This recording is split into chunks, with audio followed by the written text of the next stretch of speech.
ഇപ്പോൾ അഭിവന്ദ്യ സക്രിയാസ് മാർ അപ്രീം എപ്പിസ്കോപ്പ തിരുമേനി നമ്മളോട് സംസാരിക്കുന്നതാണ്. തിരുമേനി ആയതിനു ശേഷം മാരാമൺ കൺവെൻഷനിലേക്ക് ഇന്ന് വന്ന് അതും ഇന്ന് പ്രസംഗം തിരുമേനിയാണ് നടത്തിയത്. അപ്പം അർത്താറ്റ് എന്ന് പറയുമ്പോൾ അവിടെ നിന്ന് മാരാമൺ എന്ന് പറയുന്നത് ദീർഘദൂരമാണ്.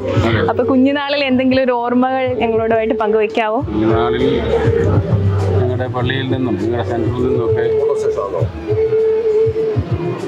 അവസാന ദിവസങ്ങളിൽ വെള്ളി, ശനി, ഞായർ ദിവസങ്ങളിൽ ഞങ്ങളുടെ പള്ളിയിൽ നിന്ന് വരുന്നു. ഇവിടെ താമസിച്ച് കൺവെൻഷൻ പല പ്രാവശ്യം പങ്കെടുത്തിട്ടുണ്ട്. അതിനുശേഷം പിന്നെ പങ്കെടുക്കുന്നത് സെമിനാരി വെച്ച്. സെമിനാരിൽ നിന്ന് എല്ലാ വർഷവും സ്ഥിരമായിട്ട് വരും. പിന്നെ അച്ഛനായതിനു ശേഷം ഈ ക്ലർജി ഷെഡിൽ താമസിച്ച് പല പ്രാവശ്യം കൺവെൻഷൻ പങ്കെടുത്തിട്ടുണ്ട്. പിന്നെ അതിനുശേഷം ഞാൻ ജോസഫ് മാർത്തോമ തിരുമേനിയുടെ സെക്രട്ടറി ആയതിനു ശേഷം തിരുമേനിയോടൊപ്പം എല്ലാ ദിവസവും തിരുമേനിയുടെ ജീവാത്മാവും പരമാത്മാവും മാരാമൺ കൺവെൻഷൻ. അപ്പോൾ കൺവെൻഷനിൽ ഇതിൻ്റെ പന്തലുപണിയുടെ സമയത്തും ക്രമീകരണങ്ങളുടെ സമയത്തും തിരുമേനിയോടൊപ്പം വന്നിട്ടുണ്ട്.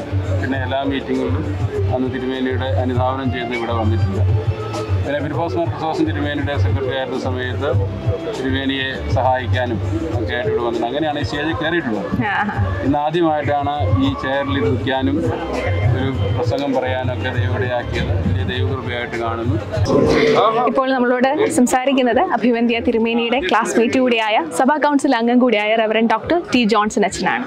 129ാം വർഷത്തെ മാരാമൺ കൺവെൻഷൻ്റെ അനുഗ്രഹീതമായ 2ാം ദിവസം മീറ്റിംഗ് ആയിരുന്നല്ലോ ഇന്ന് സമാപിച്ചത്. അഭിവന്ദ്യ അപ്രീം തിരുമേനിയുടെ കന്നി പ്രസംഗമായിരുന്നു അന്ന് നടന്നത്. വളരെയധികം ചരിതാർത്ഥത്തോടെ ആ പ്രസംഗം കേൾക്കുവാനായിട്ട് ഇടയായി തീർന്നു. തിരുമേനിയുടെ ഒരുമിച്ച് ക്ലാസ്മേറ്റായി പഠിക്കാനുള്ള ഭാഗ്യം ലഭിച്ചു. ഇന്ന് അഭിവന്ദ്യ തിരുമേനിയുടെ പ്രസംഗം എല്ലാവർക്കും ഉണർവ് നൽകുന്ന പ്രസംഗം, പ്രത്യേകിച്ച് ഇന്നത്തെ ശുഭക്കോനയുടെ നോയമ്പിൻ്റെ പ്രാരംഭത്തോടുകൂടെ അനുരഞ്ജനം എന്നുള്ള വിഷയത്തെ ആസ്പദമാക്കിയുള്ള പ്രസംഗം എല്ലാവർക്കും ഇമ്പകരമായിരുന്നു. ദൈവം തമ്പുരാൻ തുടർന്നും എല്ലാവരെയും അനുഗ്രഹിക്കട്ടെ. ഈ വർഷത്തെ കൺവെൻഷൻ പ്രകാരം എല്ലാവർക്കും പ്രയോജനമായി അനുഗ്രഹമായി തരട്ടെ എന്ന് പ്രാർത്ഥിക്കുകയും ആശംസിക്കുകയും ചെയ്യുന്നു. Thank you.